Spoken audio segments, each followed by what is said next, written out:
and think differently towards our perception towards, and always using the water. This alone, perception, wanting something healthy and wholesome, God's gift, not wanting to drink with 1,200 calories in it.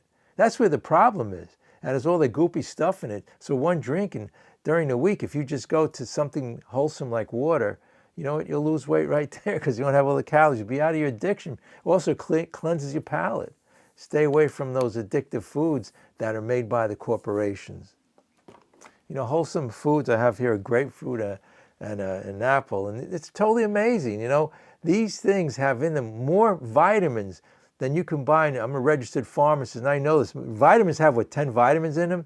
These have like thousands of micronutrients and vitamins. It's God's gift, and the fiber, which is healthy. Also, in relation to this, people talk they're a sugar addict, right? So this is really God's sugar is in here, real wholesome sugar, not the processed stuff. And so when you eat this stuff, but it has the wholesome fiber, which releases it slowly. So if you like sugar, eat God's gift. It's in I eat a lot of vegetables and fruit and drink the water. And, and the whole thing with the spiritual awakening, my body's God's temple, and I glorify in that now. Just like I was brainwashed, through years of listening to TV commercials to make food my higher power and glorifying these poisonous foods, fried, salt, oil, and sugar, filled with 49, 50 ingredients, which are all poison, preservatives, and all of that. The salt, the oil, and the sugar. The oil being processed. A tablespoon of oil is 150 calories.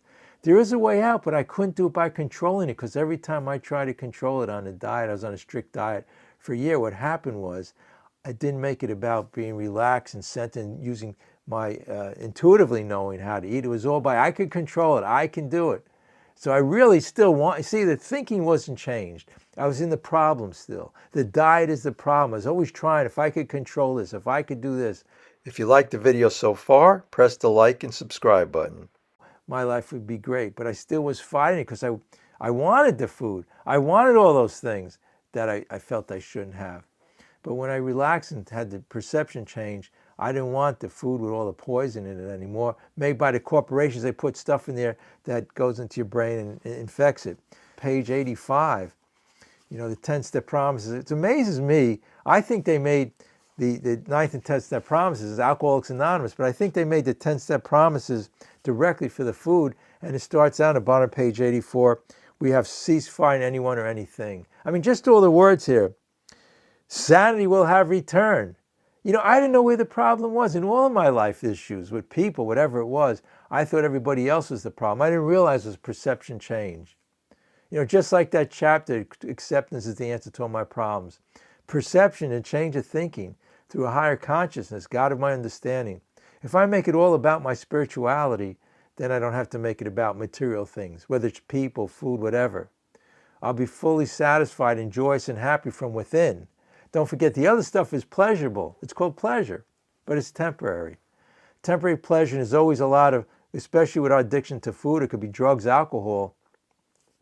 For some reason, there's 10 times the pain on the other side because it never fills us and we want more.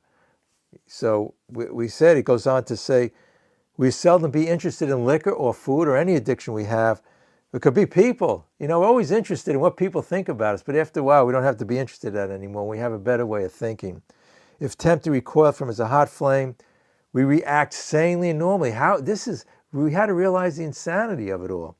We'll find this happens automatically. After a while, you don't want anything else. We will see that our new attitude towards food or liquor, it had to be an attitude change. The attitude when I was trying to control it was, this stuff is great. I was still saying every day, I did it for a year, I lost all the weight.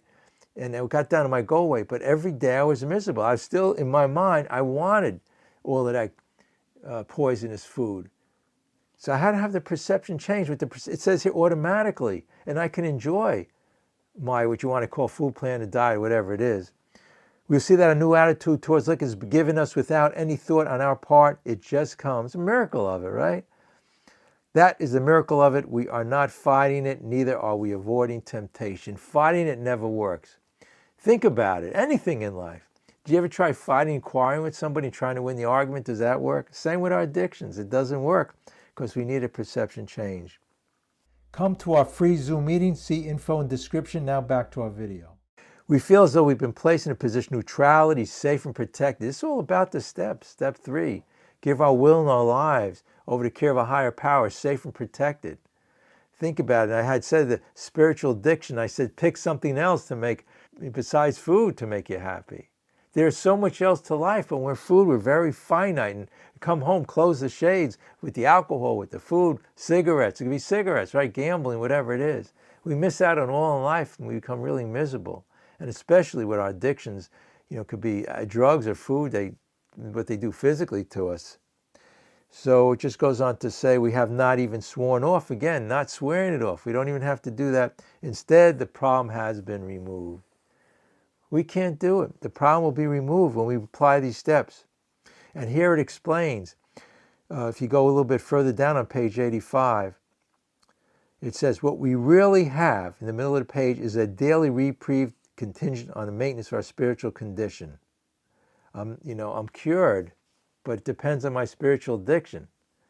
Yeah, my spiritual condition, not my spiritual addiction. Well, addicted to spirituality. If I get addicted to that, I'll be fine. So my spiritual condition, so we are not cured. A temporary reprieve. And it's every day is a day we must carry the vision of God's will into all of our activities. There you go, all our activities, everything during the day, rather than going for that finite, it could be success, money, food, alcohol, drugs, nicotine. We have a better way. We can find a joy and happiness. Just think about that. Get out of the mindset and understand that that's a false, when you feel this hunger or whatever it is, you want your addictiveness, you realize that it's all about the mind can be changed in a split second. You can have that spiritual awakening by perceiving the truth. Truth will set you free. And in page 59, how it works, in the 3 times in the first paragraph, it says honesty. So we being honest with ourselves when we say, I'm going to have all this food, the ego's saying that, the self. Gluttony is one of the 7 deadly sins, making that our higher conscious, higher power. So there's a way out, but it's counterintuitive. It's simple though, but not easy. Need that perception change. And it comes about when we work these steps in the program, because a lot of people in religions and philosophies fasted because they realized the addiction to the food, or it could have been drugs, and a lot of them against alcohol, a lot of religious, they frown upon drinking because it takes you away from yourself, the spirituality, the real joy and happiness. It's a material thing, something from the outside that you put into your body is not going to make you happy. You could be lusting after it, right?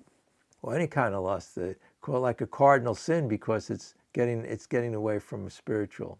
So we have an answer, we have a solution here, but it's so counterintuitive that all the billion dollar, all the diet industries, everything you read into or look into, it's all about they'll send you the same poison in smaller morsels. So you want to go with the truth and have that perception change. It's only through a spiritual awakening. And by the way, I always say my diet program is the 12 steps. And by the way, this 12-step program, again, for anybody who's new, who's here, and says, well, what is a cult? Those 12 steps in the first part of this big book, the first 164 pages, are based on all the major religions and philosophies. I read a lot of them, and I'm sure a lot of you have too. And there's nothing that's in this that's not there. It's all in this big book of how they put it together for that reason. It was based on a religious order, religious philosophies. We have Eastern, Western prayer, meditation. All of these things are in this 12-step. And by the way, anybody else who's new here, besides your addiction to food, it's going to change your life completely. It's called a spiritual awakening. Who knew we'd come in here, be addicted to food, and we'd have this answer to all our problems, as it says in here many times. If you liked the video so far, press the like and subscribe button. Come to our free Zoom meeting. See info in description. Now back to our video. Spiritual addiction was the topic, and I thought about it. I heard this at a meeting, and somebody said, why can't we pick something else besides our addiction? Besides, if you're into food addiction, whatever it is, pick something else out. And that's what this whole program's about. It's change of thinking. We make it all about the food because that's what we were taught, and that's what we see in all the advertisements, everything. But that's false thinking, because we're making it a higher power. There's something in the big book on page 8. If you go to page 8, if you have your big book there, and in one, I don't read much, but in a few sentences it explains everything that we're saying here. It says, no words can tell of it's on the first full paragraph. No words can tell the loneliness and despair I found in the bitter morass of self-pity. Quicksand stretched all around me in all directions. I had met my match. I'd been overwhelmed. Alcohol was my master. So how many with us here or other addictions are our master, especially food? It's our master. We make it a higher power. We think about it all day. But what leads to, and he explains, he was in loneliness and despair. He felt in quicksand, self-pity, and he couldn't get out of it. And the master was his addiction. And he goes on to say a few sentences down, next paragraph towards the end, I was soon to be catapulted in what I like to call the fourth dimension of existence. I was to know happiness, peace, and a usefulness in a way of life that's incredibly more wonderful as time passes. So here's the change of thinking, the perception change, that for some reason he started to think differently about life and everything, and about his addiction to alcohol. Nothing that he had done or he could do, but he said he had this premonition of what it was to be. And on page 13, he goes through the steps. And after he goes through the steps, on page 15, he goes into saying, there's 3 sentences here that I love. And it's related to that new perception about life. And then we could go on to spiritual things and not things of the flesh, food being one of them, obviously. He says near the bottom of the page, there's 3 sentences there I love. The joy of living we really even have under pressure and difficulty. Then a few sentences down, the most impossible domestic situations rioted, feuds and bitterness of all sorts wiped out. There is scarcely any form of trouble and misery which has not been overcome among us. So any form of trouble and misery, right? We have all this trouble and misery, physically and mentally, from our addictions. So he said there is scarcely any form that cannot be overcome. I just thought of something else on page 13. He has one sentence there which really explains a lot too. If you liked the video so far, press the like and subscribe button. He says, my friend promised when these things were done, near the bottom of the page, I would enter a new relationship with my Creator. I would have the elements of a way of living that answered all my problems. So here he's starting to talk about, in the steps, all its steps talks about the spiritual awakening, having a conscious contact with a higher power, okay? Spirituality. When we're into anything, it could be money, success, food, material things, things of the flesh, then we're back into our addiction and it gets us off center. The paragraph before has a really powerful phrase. The second sentence down, common sense would become uncommon sense. And when to sit quietly when in doubt and only ask for direction, strength to meet my problems as he would have me. So the whole thing counterintuitive, common sense would become uncommon sense. Everything I do, it's really amazing when you think about it. Everything I tried, all the books on diets, all the diet programs I went on, all the people I went to ask for help, the experts in the field, didn't help me. It was to no avail. And we know 95% or more diets fail and the 5% who are on them are miserable. So I needed a perception change and I had to sit quietly. If anything, feel when my stomach's full and my brain is in its perfection will tell me when I'm full, but I didn't want to listen to that anymore. I was a self-centered fear. I was trying to control it. Anything in life we try to control doesn't work because our self-will is nothing compared to God's will, because self-will is about the self, and it's self-centered fear. It's saying addiction to food, I got to lose all this weight, I got to look like the movie stars, I got to be this, I got to be that. So it gets us out of being calm and relaxed and centered. And then when we're centered, we can really feel when we're full. Otherwise, if we're running around trying to control things, we never get to the point of, we're just trying to do it. Self-will. The self can't do it because it doesn't get in touch with the higher power. We lost the power, right? Step 1, it says it all. This 12-step program is amazing. And I never realized in relation to all addictions, because I came in with alcohol addictions and drug. Here we talk about all addictions, but then I started to realize my addiction to food was the same thing.